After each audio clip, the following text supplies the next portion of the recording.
Hey, welcome to our Sunday preview for this first Sunday in Lent. And we have a reading from St. Matthew's Gospel. And it says, "At that time, Jesus was led by the Spirit into the desert to be tempted by the devil. He fasted for 40 days and 40 nights, and afterwards he was hungry. The tempter approached him and said, 'If you are the Son of God, command that these stones become loaves of bread.' And he said in reply, 'It is written, one does not live on bread alone, but on every word that comes from the mouth of God.' Then the devil took him to the holy city and made him stand in the parapet of the temple and said to him, 'If you are the Son of God, throw yourself down, for it is written, he will command his angels concerning you, and with their hands they will support you, lest you dash your foot against a stone.' Jesus answered him, 'Again it is written, you shall not put the Lord your God to the test.' And the devil took him up to a high mountain and showed him all the kingdoms of the world and all their magnificence.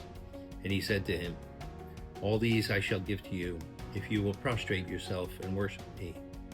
And Jesus said, 'Get away from me, Satan. It is written, the Lord your God shall you worship, and him alone shall you serve.'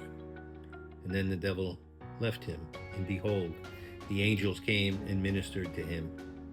The Gospel of the Lord. Well, we always start off the first Sunday of Lent with one of the versions of the temptation in the desert.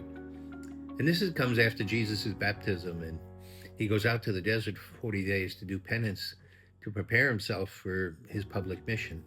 Now that he's been baptized, and now John will be arrested and put in prison and executed, Jesus' mission begins.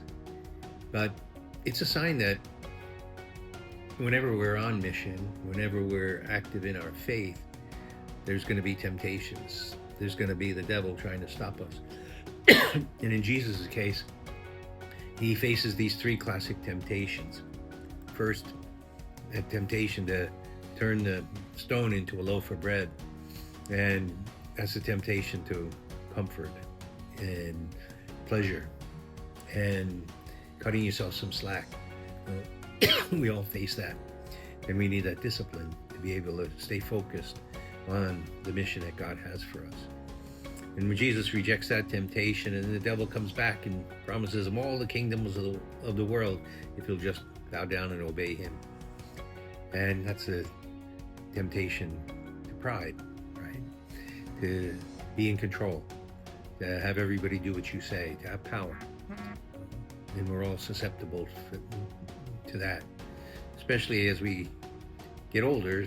Our pride grows, and we think we deserve more, and we think we should be listened to and paid attention to, and we need to keep growing in humility.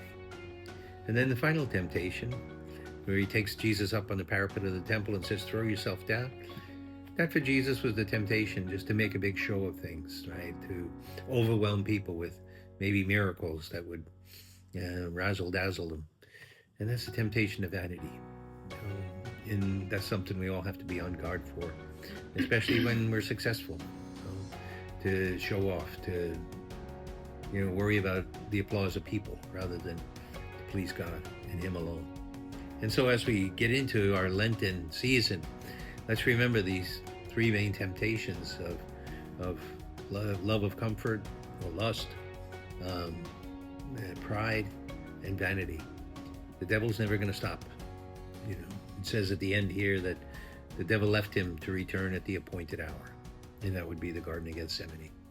The devil doesn't stop until we die.